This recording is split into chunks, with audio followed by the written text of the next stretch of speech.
Location ওকে। জি জি। আচ্ছা বলো, সংক্ষেপে বলো, আমার ক্লাস আছে তো। হ্যাঁ হ্যাঁ, ক্লাস নিচ্ছি, আমি এখন শুরু করছি। সুপ্রিয় শিক্ষার্থীবৃন্দ, আশা করি তোমরা সকলে ভালো আছো। রংপুর পলিটেকনিক ইনস্টিটিউট কর্তৃক আয়োজিত ফেসবুক লাইভ ক্লাসে তৃতীয় পর্বের সকল শিক্ষার্থীদেরকে স্বাগতম। আজকে আমি তোমাদের সঙ্গে আছি Asim Kumar Barman, junior instructor nontech গণিত, রংপুর পলিটেকনিক ইনস্টিটিউট, রংপুর। আশা করি তোমরা সকলে আমার সঙ্গে যুক্ত হয়েছো। তোমরা আমাকে শুনতে পাচ্ছ কিনা একটু কমেন্টে জানাও।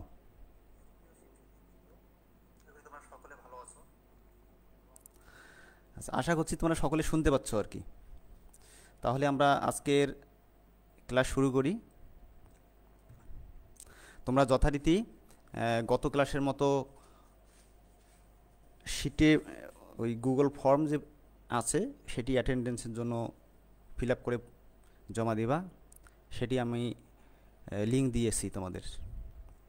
এখানে কমেন্ট বক্সে শুধু তোমাদের লেকচার সম্পর্কিত বিষয় নিয়ে প্রশ্ন করবা, এখানে রোল লেখার প্রয়োজন নেই।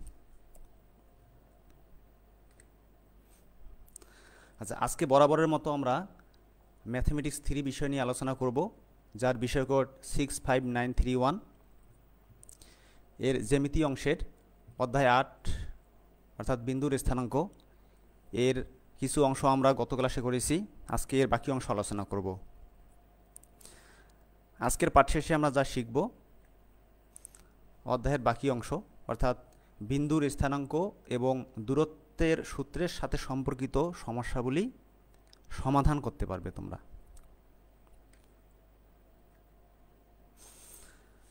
তো আমরা সরাসরি সমস্যা সমাধানের দিকে চলে যাই এখন।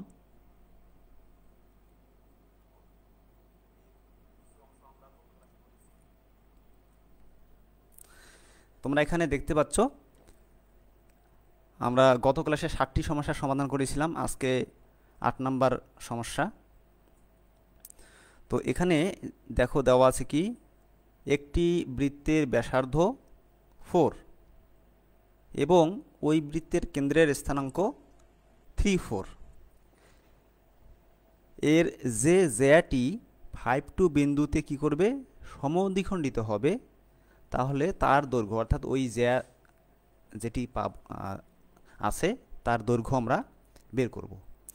তো প্রথমেই আমরা যে কাজটি করব,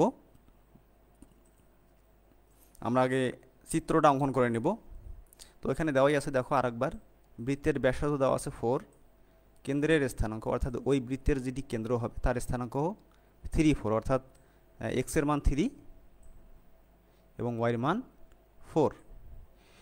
এবং এই বৃত্তের মধ্যে একটি জ্যা থাকবে, সেই জ্যাটি কোনো নির্দিষ্ট একটি বিন্দুতে সমদ্বিখণ্ডিত হবে, অর্থাৎ এই যেখানে দেওয়া আছে 5 বিন্দু, এই বিন্দুতে ওই জ্যাটি সমান 2 ভাগে বিভক্ত হবে, তাহলে ওই জ্যাটির দৈর্ঘ্য কত হবে। তো প্রথমেই আমরা এখানে একটা গ্রাফে চিত্র অঙ্কন করি। এখানে তোমরা জানো যে গ্রাফ মানে হলো এক্স আনুভূমিক বরাবর এক্স ও এক্স ড্যাশ, এটিকে আমরা এক্স অক্ষ ধরেই, এবং উলম্ব বরাবর ওয়াই ও ওয়াই ড্যাশ এটি হলো ওয়াই অক্ষ। তাহলে এক্স অক্ষ এবং ওয়াই অক্ষ তারা হলো লম্বভাবে ছেদ করে, এবং এখানে আমি মূল বিন্দু ধরে নিয়েছি ও। তো মূল বিন্দু অর্থাৎ ছেদবিন্দু যেটি, সেটি হলো তোমাদের মূল বিন্দু। তো মূল বিন্দুকে আমরা সবসময় কিন্তু ও দ্বারা ডিনোট করি, এবং তার স্থানাঙ্ক হচ্ছে 0, 0, অর্থাৎ এক্সের মানও 0, ওয়াইয়ের মানও 0, অর্থাৎ মূল বিন্দুতে এক্স এবং ওয়াই উভয়ই 0। এখন এখানে এই যে দেওয়া আছে বৃত্তের ব্যাসার্ধ 4 এবং কেন্দ্রের স্থানাঙ্ক 3, 4, তাহলে আমরা এখন এই কেন্দ্রটা ডিনোট করব যে কোথায় পড়ে। তো এখানে দেখো কেন্দ্র যেহেতু 3, 4, তাহলে এই বিন্দুটি মনে করো এখন ও বিন্দুতে আছে। এখানে দেখো তোমরা একটু, এই যে লাল চিহ্নিত একটি বিন্দু আমি দিয়েছি, এই বিন্দুটি এখন মূল বিন্দুতে অবস্থান করছে, অর্থাৎ স্থির অবস্থায় আছে। এটি তাহলে কি এক্স অক্ষ বরাবর 3 একক যাবে। তো এক্স অক্ষ বরাবর 3 একক গেল। এখন এই বিন্দুটি ওয়াই অক্ষ বরাবর কি যাবে, 4 একক। তো সেটি দেখো এই যে ওয়াই অক্ষ বরাবর 4 একক গেল। তো এই বিন্দুটি হলো এখন সেই বিন্দু কোনটা 3, 4, যার স্থানাঙ্ক 3, 4। তো এখানে 3, 4 এই বিন্দুটাকে আমরা পি দ্বারা প্রকাশ করেছি। তাহলে তোমরা এখন নিশ্চিন্তে বলতে পারো যে এখানে এই বিন্দুর এক্স স্থানাঙ্ক অর্থাৎ 3 এবং ওয়াই স্থানাঙ্ক হলো 4, অর্থাৎ এক্স অক্ষ বরাবর 3 একক দূরে যাইতে হবে, তারপরে ওয়াই অক্ষ বরাবর 4 একক যাইতে হবে। তাহলে এখানে এক্সের মান 3, ওয়াইয়ের মান 4। এখন এখানে দেওয়া আছে বৃত্তের ব্যাসার্ধ 4। তাহলে 4 কোনটা? এই যে উলম্ব বরাবর যে দূরত্ব, অর্থাৎ এক্স অক্ষ থেকে আমি তোমাদেরকে একটু হাইলাইট করে দেখাই। এই যে এক্স অক্ষ যেটি, সেই অক্ষ থেকে এই পি বিন্দুর দূরত্ব কিন্তু 4, অর্থাৎ এটি হলো ওয়াই এর মান। তো এটিকে যদি আমরা ব্যাসার্ধ ধরি, যেহেতু এখানে দেওয়াই আছে বৃত্তের ব্যাসার্ধ 4, এই বৃত্তকে এই অংশটিকে আমরা যদি ব্যাসার্ধ ধরি এবং এই যে পি বিন্দুটি, এটিকে যদি আমরা এখন কেন্দ্র ধরি, তাহলে এই কেন্দ্রকে ধরে আমরা যদি এই নির্দিষ্ট একটা ব্যাসার্ধ নিয়ে একটি বৃত্ত অঙ্কন করি, তাহলে আমাদের একটি বৃত্ত অঙ্কিত হবে। তাহলে একটি আমাদের বৃত্ত অঙ্কিত হয়েছে, যার কেন্দ্র হলো 3, 4, অর্থাৎ পি বিন্দু। এখন এখানে দেখো, পি থেকে এক্স অক্ষের উপরে আমরা একটি লম্ব অঙ্কন করতে পারি, এবং এটি কিন্তু ব্যাসার্ধ, যেটি আমি একটু আগে বলেছিলাম যে পিকে কেন্দ্র করে পি এ ব্যাসার্ধ নিয়ে এখানে আমি একটা বৃত্ত অঙ্কন করেছি। তো এখন আরেকটি দেওয়া আছে যে 5, 2 বিন্দু। তো সেই 5, 2 বিন্দু কোথায় হবে? তাহলে আবার ওই যে মূল বিন্দু থেকে এক্স অক্ষ বরাবর 5 একক, ওয়াই অক্ষ বরাবর 2 একক, তাহলে এই হলো 5, 2। এটিকে আমরা প্রকাশ করেছি সি দ্বারা। এখন এ বিন্দু থেকে যদি আমরা একটা সি বিন্দুকে কেন্দ্র করে বা সি বিন্দু দিয়ে অতিক্রম করে এমন একটি জ্যা, সেটিকে আমরা প্রকাশ করলাম এ বি। তো এই এ বি জ্যাটি, এই যে আমাদের সি বিন্দু দেওয়া ছিল, সেই সি বিন্দুতে সমদ্বিখণ্ডিত হলো, অর্থাৎ এই সি বিন্দুটি হলো এ বি এর মধ্যবিন্দু, অর্থাৎ কি এসি এবং বিসি পরস্পর সমান। তো যে কোনো জ্যায়ের মধ্যবিন্দু এবং কেন্দ্র যদি আমরা যোগ করি, সেটি হবে সবসময় লম্ব। সেটি এখন আমরা যোগ করে দিলাম, অর্থাৎ পি এবং সি যোগ করে দিলাম। তাহলে এখানে যে কাজগুলো করলাম সেটা হলো প্রশ্নের আলোকে বৃত্তের কেন্দ্র যেটি ছিল সেটি আমরা আগে স্থাপন করেছি। ব্যাসার্ধ ছিল 4, সেই 4 ব্যাসার্ধ নিয়ে আমরা একটি বৃত্ত অঙ্কন করেছি। বৃত্ত অঙ্কন করার পরে একটি আমরা জে অঙ্কন করেছি এ বি, এবং এই এ বি জ্যাটি সি বিন্দুতে সমদ্বিখণ্ডিত হয়েছে, এবং পরে আমরা পি এবং সি যোগ করেছি। তাহলে আমরা কি পাচ্ছি দেখো।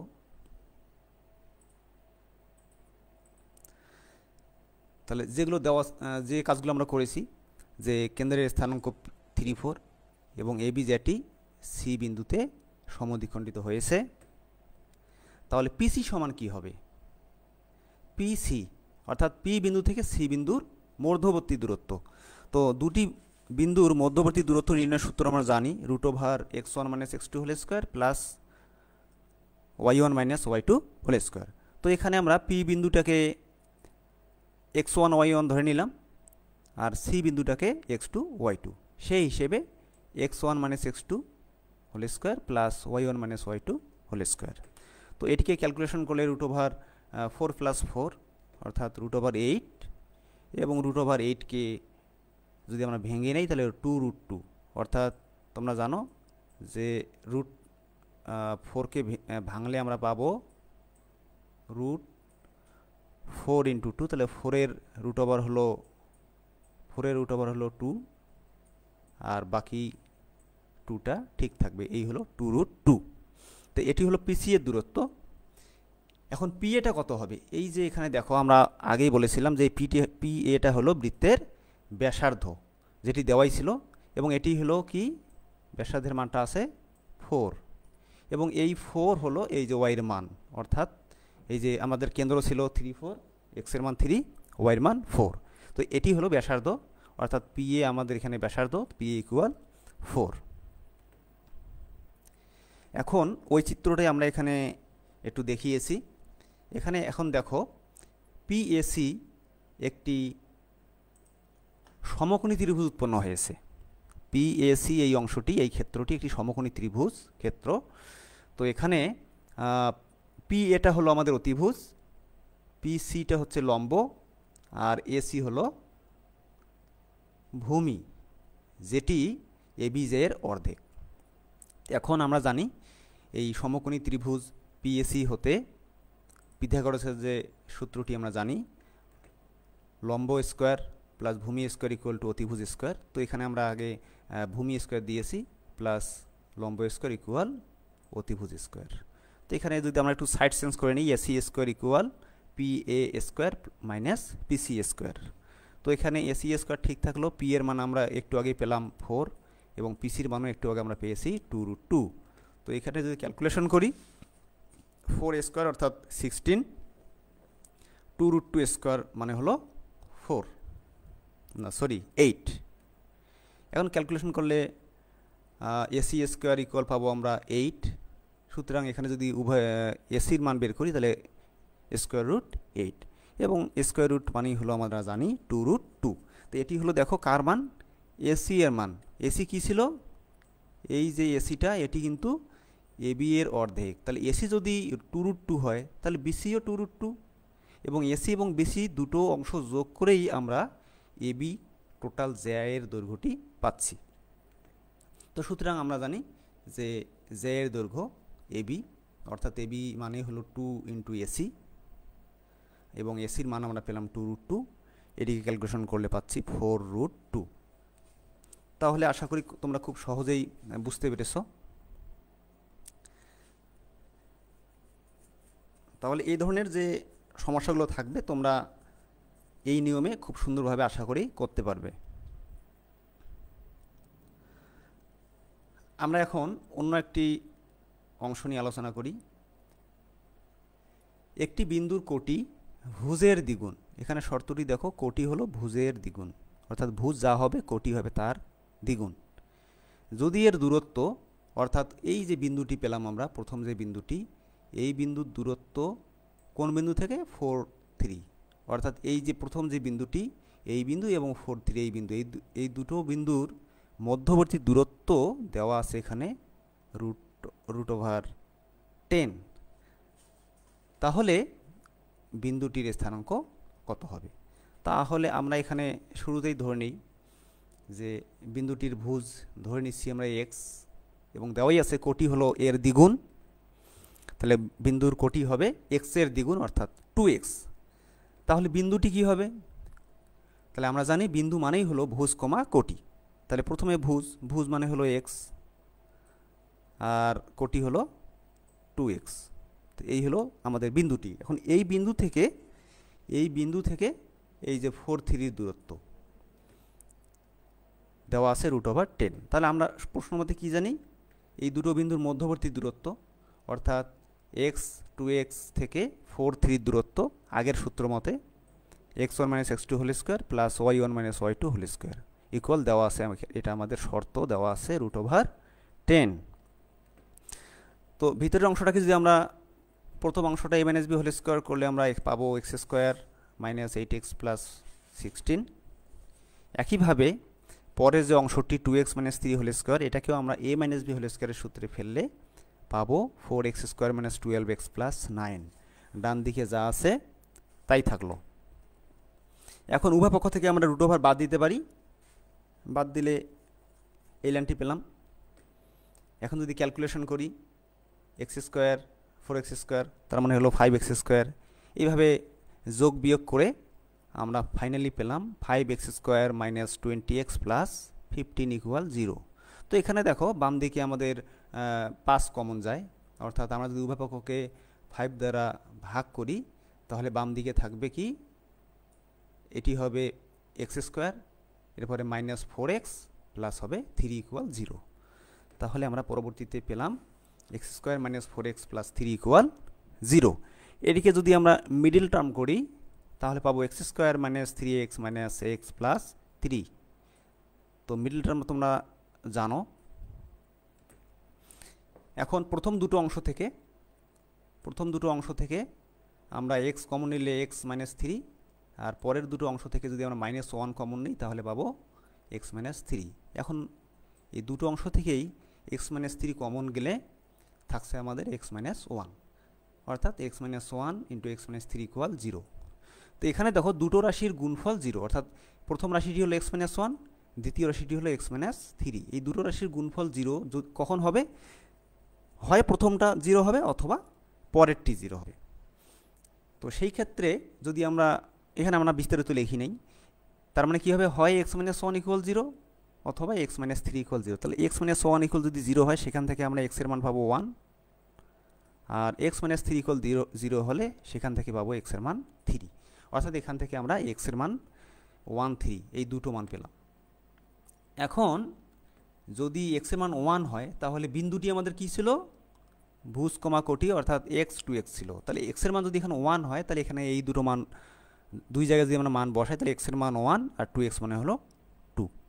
তাহলে এখানে আমরা বিন্দুটি পেলাম। এক্সের মান ওয়ান হলে বিন্দুটি হবে ওয়ান টু। আর যদি এক্সের মান থ্রি হয় তাহলে এক্স টু এক্সের এখানে মান বসিয়ে দিলে পাবো ওয়ান সিক্স। তাহলে এক্সের মান ওয়ান হলে বিন্দুটি হবে ওয়ান টু, আর এক্সের মান থ্রি হলে বিন্দুটির মান হবে ওয়ান সিক্স। তো এই হলো বিন্দুটির স্থানাঙ্ক। এখানে দুটো বিন্দু পাওয়া গেছে আমাদের। তাহলে সুতরাং নির্ণয় বিন্দুর স্থানাঙ্ক হবে ওয়ান টু অথবা ওয়ান সিক্স, এই দুটোই অ্যান্সার।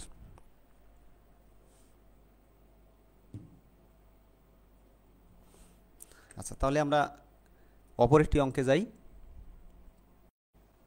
একটি ত্রিভুজের শীর্ষবিন্দুর স্থানাঙ্ক যথাক্রমে এখানে দেওয়া আছে তিনটি বিন্দু। আমরা জানি ত্রিভুজের তিনটি শীর্ষবিন্দু, তো এখানে তিনটি শীর্ষবিন্দুর স্থানাঙ্কই আমাদের দেওয়া আছে।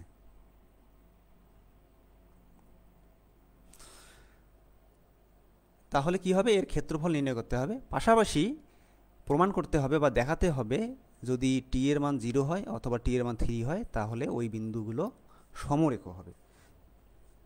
তা আমরা প্রথমেই দেখি, ধরে নেই যে ত্রিভুজের শীর্ষবিন্দুর স্থানাঙ্ক যথাক্রমে,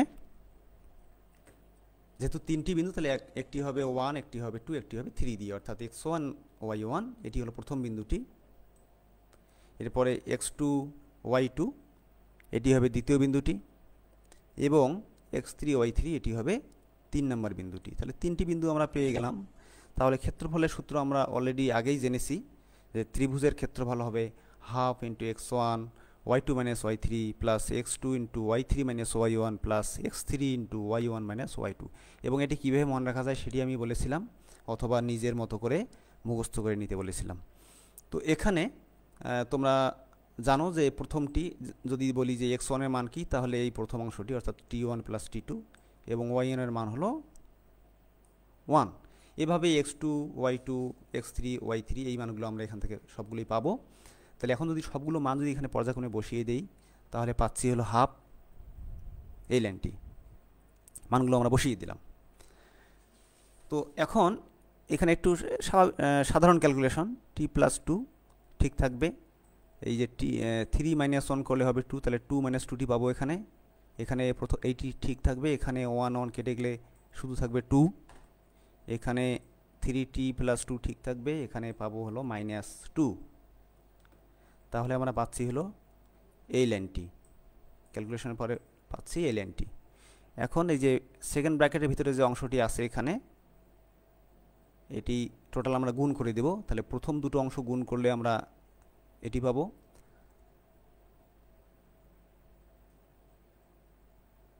এই পর্যন্ত।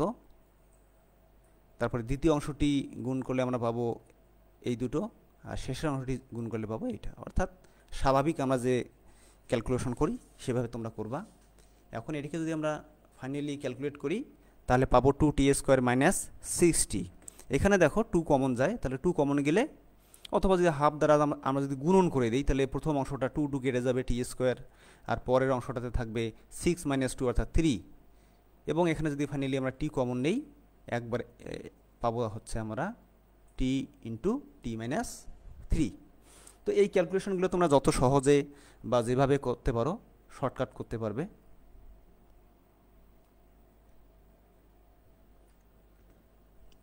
তাহলে আমরা জানি, ও তার আগে এখানে দেখো ত্রিভুজের ক্ষেত্রফল আমরা কিন্তু পেয়ে গেলাম, তাহলে এটা একটা অ্যান্সার আমাদের অলরেডি হয়ে গেল। এখন বলছে বিন্দুগুলো যদি সমরেখ হয়, তো একটা জিনিস মনে রাখবে যে যদি ত্রিভুজের তিনটি বিন্দু সমরেখ হইতে হয় তাহলে ওই তিনটি বিন্দু একই সরলরেখায় অবস্থান করতে হবে, অর্থাৎ তার ক্ষেত্রফল কোনো থাকবে না। অর্থাৎ ত্রিভুজের যে তিনটি বিন্দু থাকে, মনে করো এই যে এরকম, তাহলে এই যে বিন্দুটি, এই বিন্দুটি যদি এই বিন্দুর উপর অবস্থান করে তাহলে এই যে সাইডের যে রেখাগুলো, এই রেখা দুটো একবারে নিচে রেখার সঙ্গে মিলে যাবে, তাহলে এটিকে বলা হচ্ছে সমরেখ হওয়া। তাহলে কি বলছি যে একটি ত্রিভুজের তিনটি শীর্ষবিন্দু তখনই সমরেখ হবে বা একই সরলরেখায় অবস্থান করবে যদি ওই ত্রিভুজটির ক্ষেত্রফল কি হয়, শূন্য হয়। তাহলে সমরেখ হওয়ার মানে শর্তই হচ্ছে ত্রিভুজের ক্ষেত্রফল শূন্য হওয়া। তাহলে আমরা জানি বিন্দুগুলি সমরেখ হলে ত্রিভুজের ক্ষেত্রফল শূন্য হয়। তাহলে ক্ষেত্রফল আমরা কী পেলাম, টি ইন্টু টি মাইনাস থ্রি। তাহলে টি ইন্টু টি মাইনাস থ্রিটা জিরো হবে। তাহলে এখানে আগের মতো দুইটি রাশির গুণফল জিরো, তাহলে হয় টি সমান জিরো হবে অথবা টি মাইনাস থ্রি ইকুয়াল জিরো হবে। এখানে টি মাইনাস থ্রি ইকুয়াল জিরো, তাহলে এখানে টি ইকুয়াল থ্রি হবে। তাহলে টি এর মান কী কী পেলাম, টি ইকুয়াল জিরো এবং টি ইকুয়াল থ্রি। তাহলে ত্রিভুজের ক্ষেত্রফল যদি শূন্য হয় বা বিন্দুগুলো যদি সমরেখ হয় তাহলে কখন হবে, যদি টি এর মান জিরো হয় অথবা টি এর মান থ্রি হয়। তাহলে আমাদের প্রমাণ হয়ে গেল। সুতরাং আমরা এইভাবে সাজায় লিখতে পারি যে টি ইকুয়াল জিরো অথবা টি ইকুয়াল থ্রি হলে ওই বিন্দুগুলি কী হবে, সমরেখ হবে। তাহলে সমরেখ হওয়ার বা ত্রিভুজের ক্ষেত্রফল নির্ণয়ের যে অঙ্কগুলো সেগুলো আমরা এই নিয়মে খুব সুন্দরভাবে সমাধান করতে পারবো। এরপরে দেখো এবিসিডি আয়তক্ষেত্রের তিনটি শীর্ষবিন্দুর স্থানাঙ্ক যথাক্রমে, একটি আয়তক্ষেত্র তার চারটা বিন্দু থাকে, চারটের মধ্যে এবিসি এর মান দেওয়া আছে, আমাদের ডি এর মান বা চতুর্থ যে বিন্দু থাকবে ডি তার স্থানাঙ্ক বের করতে হবে এবং পাশাপাশি ওই আয়তক্ষেত্রটির ক্ষেত্রফল নির্ণয় করতে হবে। তো আমরা প্রথমেই চিত্রে অঙ্কন করি। এখানে দেখো যে এ বি সি ডি একটি হলো আয়তক্ষেত্র এবং প্রত্যেকটারই স্থানাঙ্ক দেওয়া আছে এ বি সি ডি। এখানে আমরা দুটো কর্ণ অঙ্কন করেছি এসি এবং বিডি এবং তারা পরস্পর ই বিন্দুতে ছেদ করেছে। আয়তক্ষেত্রের ক্ষেত্রে আমরা জানি যে কর্ণ দুটা পরস্পর সমদ্বিখণ্ডিত করবে, পরস্পরকে কি করবে, সমদ্বিখণ্ডিত। অর্থাৎ আয়তক্ষেত্র, রম্বস, এক্ষেত্রে এসব ক্ষেত্রে কর্ণদ্বয় পরস্পরকে সমদ্বিখণ্ডিত করে। তাহলে এবিসিডি আয়তক্ষেত্রের তিনটি শীর্ষবিন্দু দেওয়া আছে এবিসি। আমরা ধরে নিচ্ছি চতুর্থ শীর্ষবিন্দু ডি এর স্থানাঙ্ক এক্স ওয়াই, অর্থাৎ এই যে ডি বিন্দু যেটি, এটির স্থানাঙ্ক বের করতে হবে। আমরা ধরে নিয়েছি এর স্থানাঙ্ক এক্স ওয়াই। এখন চিত্রানুযায়ী এসি ও বিডি উভয় কর্ণের মধ্যবিন্দু ই। কেন, ওই যে বললাম যে কর্ণদ্বয় পরস্পরকে সমদ্বিখণ্ডিত করবে, তাহলে ই বিন্দুটি এসি কর্ণেরও মধ্যবিন্দু হবে, বিডি কর্ণেরও মধ্যবিন্দু হবে। তাহলে কি আছে যে এসি কর্ণ, যদি আমরা এখন এসি কর্ণটা বিবেচনা করি তাহলে এসি কর্ণের মধ্যবিন্দু ই এর স্থানাঙ্ক কী হবে, তাহলে এসি কর্ণের মধ্যবিন্দুর স্থানাঙ্ক আমরা দুটো বিন্দুর সংযোগ সরলরেখার মধ্যবিন্দু যেটি হয় তার স্থানাঙ্ক নির্ণয়ের সূত্র জানি, x1 plus x2 by 2 y1 plus y2 by 2, অর্থাৎ ভুজদ্বয়ের যোগফল বাই 2 কোটিদ্বয়ের যোগফল বাই 2। তো এখানে ভুজ হলো 3 এবং 8 আর কোটি হলো 2 এবং -3। তো এইভাবে ক্যালকুলেশন করে আমরা ফাইনালি এসি এর মধ্যবিন্দু ই এর মান পেলাম 11/2, এটি হলো এক্স এর মান আর ওয়াই এর মান হলো -12। একইভাবে বিডি কর্ণেরও মধ্যবিন্দু কিন্তু ই এবং তার স্থানাঙ্ক আমরা একই সূত্রের সাহায্যে বের করতে পারি। কি পাবো,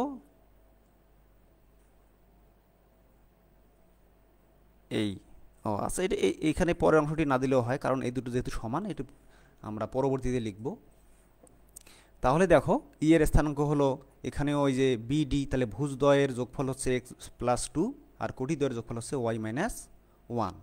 এভাবে আমরা এসি কর্ণের মধ্যবিন্দু ই এবং বিডি কর্ণের মধ্যবিন্দু ই দুটোরই স্থানাঙ্ক পেলাম। তাহলে এখানে তোমরা দেখো দুটো কিন্তু ই বিন্দু, দুটো কর্ণেরই মধ্যবিন্দু কিন্তু ই।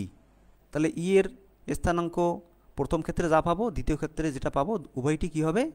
পরস্পর সমান হবে।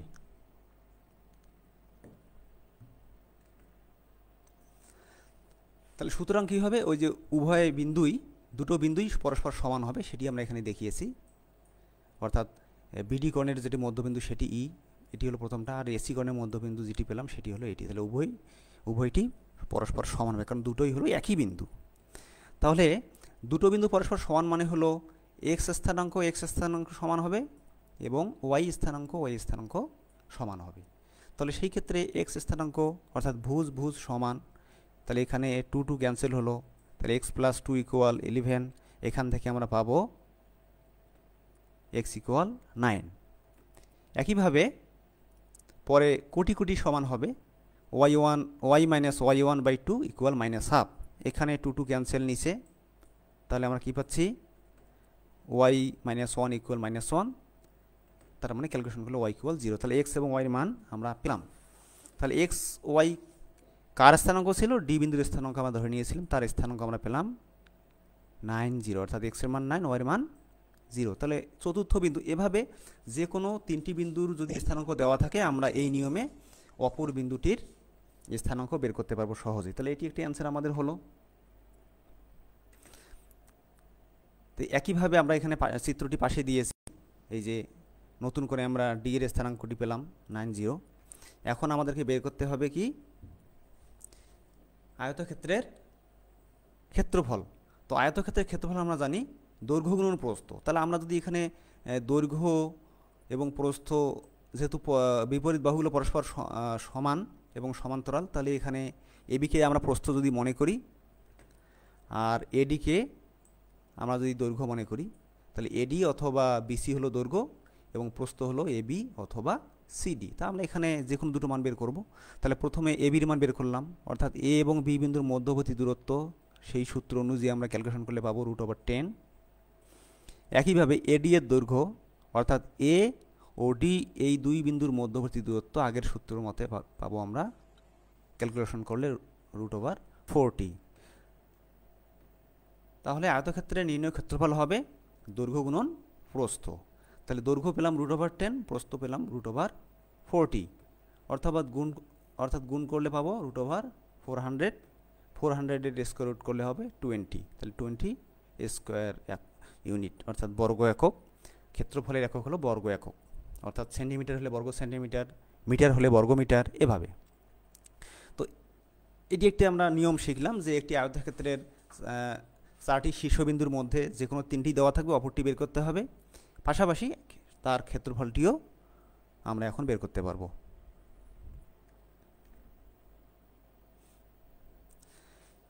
একইভাবে দেখো, একই নিয়মে, এটি আমরা অত বিস্তারিত আলোচনা করব না, জাস্ট আয়তক্ষেত্রের মতোই এখানে রম্বসের 3টি বিন্দু দেওয়া আছে, শীর্ষবিন্দু, অপর বিন্দু বের করতে হবে। অর্থাৎ আগেরটাতে দেওয়া ছিল এবিসি, এখানে দেওয়া আছে এবিডি, তাহলে সি বের করতে হবে, পাশাপাশি ক্ষেত্রফল নির্ণয় করতে হবে। তো এখানে আমরা চিত্রে দেখো যে এ বি ডি দেওয়া আছে, এ বি ডি দেওয়া আছে, আমাদের সি বের করতে হবে। তো এই জন্য আমরা ধরে নিয়েছি সি এর স্থানাঙ্ক এক্স ওয়াই। এখানেও আমি আগের অঙ্কের সময় বলেছিলাম যে রম্বস এবং আয়তক্ষেত্রের ক্ষেত্রে তাদের কর্ণদ্বয় পরস্পরকে সমদ্বিখণ্ডিত করে। তো রম্বসের ক্ষেত্রে সমকোণে সমদ্বিখণ্ডিত করে। তো এখানেও ই হলো এসি এবং বিডি উভয়েরই মধ্যবিন্দু। তাহলে যেগুলো দেওয়া আছে সেগুলো আমরা লিখি যে এবিসিডি রম্বসের 3টে শীর্ষবিন্দু এবিডি, এবং আমরা ধরে নিচ্ছি সি এর স্থানাঙ্ক এক্স ওয়াই। তাহলে চিত্রানুযায়ী কি এসি বিডি উভয় কোণের মধ্যবিন্দু আমরা জানি ই। তাহলে আগের মতো এসি এর মধ্যবিন্দুর স্থানাঙ্কের সূত্র অনুযায়ী, অর্থাৎ ভুজদ্বয়ের যোগফল বাই 2, কোটিদ্বয়ের যোগফল বাই 2। একইভাবে বিডি কোণের মধ্যবিন্দু পাবো হচ্ছে ওই একই সূত্র মতে 4 3। তাহলে প্রথমটিও ই এর স্থানাঙ্ক, পরেরটিও ই এর স্থানাঙ্ক। তাহলে এখানে উভয় বিন্দুই পরস্পর কী হবে? সমান হবে। তাহলে সমান হলে এটি পেলাম। তা আগের মতো ভুজ এবং ভুজ সমান হবে, একইভাবে কোটি এবং কোটি সমান হবে। তো তাহলে এটিকে যদি আমরা ক্যালকুলেশন করি, আর গুণ করলে হবে x+2 = 8 এবং ফাইনালি ক্যালকুলেশন করলে x = 6। একইভাবে কোটি যদি সমান হয় পরস্পর, তাহলে y+5/2 = 3, ক্যালকুলেশন করলে y+5 = 6, অর্থাৎ y = 1। তাহলে xy যেহেতু পেয়ে গেলাম, তাহলে c এর মানও আমরা জেনে গেলাম, xy = 6 1, অর্থাৎ x এর মান 6, y এর মান 1।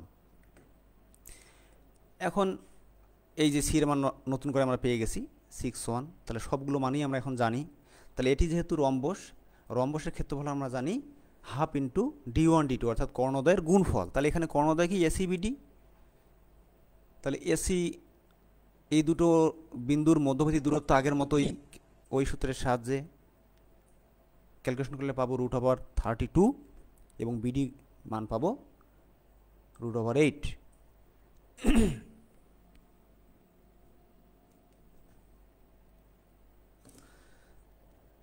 তাহলে এখন আমরা জানি রম্বসের ক্ষেত্রফল হাফ এসি ইন্টু বিডি, অর্থাৎ কর্ণদ্বয়ের গুণফল। মান পেয়ে গেলাম, আমরা বসিয়ে দিলাম, ক্যালকুলেশন করলে অর্থাৎ 32 × 8 মানে হলো 256, এটিকে স্কোয়ার রুট করলে হবে 16 এবং এটিকে ফাইনালি কাটাকাটি করলে হবে 8, তাহলে 8 বর্গ একক। তাহলে রম্বসের ক্ষেত্রে এবং আয়তক্ষেত্রের ক্ষেত্রে উভয়ে এটি একই নিয়ম। আচ্ছা, অনেকে জানতে চেয়েছো মিড টার্মের কথা। মিড টার্ম মানে হলো আমরা আপাতত পরিমিতি থেকে যে 3টি অধ্যায় করেছি সেই 3টি অধ্যায়, জ্যামিতি থেকে একটি অধ্যায় আমরা শুরু করেছি অলরেডি, আশা করি আজকে শেষ করতে পারবো। এটির পাশাপাশি আরেকটি আমরা করব, অর্থাৎ জ্যামিতি থেকে 2টি এবং ভেক্টর থেকে 1টি। তাহলে পরিমিতি থেকে 3টি, জ্যামিতি থেকে 2টি এবং ভেক্টর থেকে 1টি। আপাতত আমি এটি বললাম, এখন আমাদের ডিসিশন হয়নি। ডিসিশন হলে পরবর্তীতে ফাইনালি আমি আবার জানাবো, চেঞ্জ হলেও জানাবো, অথবা যদি এটি থাকে স্থির তাহলে এটিও আমরা জানাবো। ওকে, তো এখন আরেকটি অঙ্ক দেখো। কোনো সামান্তরিকের একটি কর্ণের প্রান্ত বিন্দুদ্বয়ের স্থানাঙ্ক, তাহলে এখানে কিন্তু একটি কর্ণের কথা বলছে, প্রান্ত বিন্দুদ্বয়ের স্থানাঙ্ক দুটো দেওয়া আছে এবং এর তৃতীয় শীর্ষবিন্দু দেওয়া আছে। তাহলে চতুর্থ শীর্ষবিন্দুর স্থানাঙ্ক কত? তাহলে আগের মতোই।